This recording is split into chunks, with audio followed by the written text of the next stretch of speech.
आप देख रहे हैं इंडिया टाउन न्यूज, भारत की बात। शिक्षा में सुधार के लिए सरकार कोशिश कर रही है, लेकिन सरकार की कोशिश जमीनी स्तर पर कितनी है ये साफ देखा जा सकता है।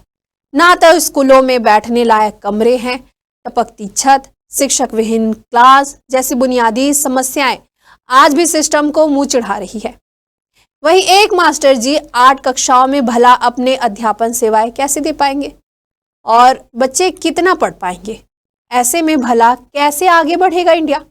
बच्चों के भविष्य की चिंता ना तो जनप्रतिनिधियों को है, ना ही अफसरों को। वहीं शिक्षा व्यवस्था का ऐसा बुरा हाल कहाँ है? सारी जानकारी आपको विस्तार से बताएंगे।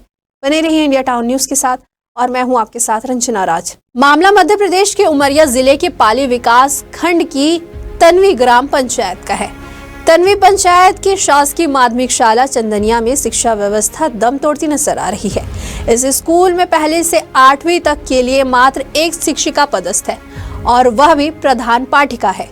प्रधान पाठिका को विभागीय लिखा पढ़ी, बैठकों या ट्रेनिंग में समय देना पड़ता है। ऐसे में इस स्कूल में पढ़ाई किस हद तक होती होगी, इसे आसानी से समझा जा सकता है। चंदनिया का यह स्कूल दशकों से संचालित है। स्कूल की बिल्डिंग भी जर्जर हालत में है। बरसात के दिनों में कमरों के अंदर पानी भर जाता है। इस वजह से कक्षा पहले से 5वीं तक के बच्चों को एक ही रूम में बैठाकर पढ़ाना पड़ता है। वहीं दूसरे कमरे में कक्षा 6वीं से 8वीं तक के बच्चों को पढ़ाई एक साथ होती है। ऐसे में सवाल उठता है कि एक शिक्षक 1 से 8 तक कैसे पढ़ा सकेगा? 5 और 3 कक्षाओं की पढ़ाई एक साथ कैसे संभव हो पाती होगी? प्रधान पाठिका को ट्रेनिंग के लिए बुलावा आ जाने पर स्कूल कई दिन तक बंद रखना पड़ता है। वहीं प्रदेश में शिक्षा का स्तर ऐसा ही रहेगा तो देश का भविष्य, कहे जाने वालों बच्चों का भविष्य कैसे उज्जवल होगा? वहीं ग्रामीणों का कहना है कि एकमात्र शिक्षिका के कंधों पर कक्षा पहले से 8वीं तक पढ़ाने की जिम्मेदारी है।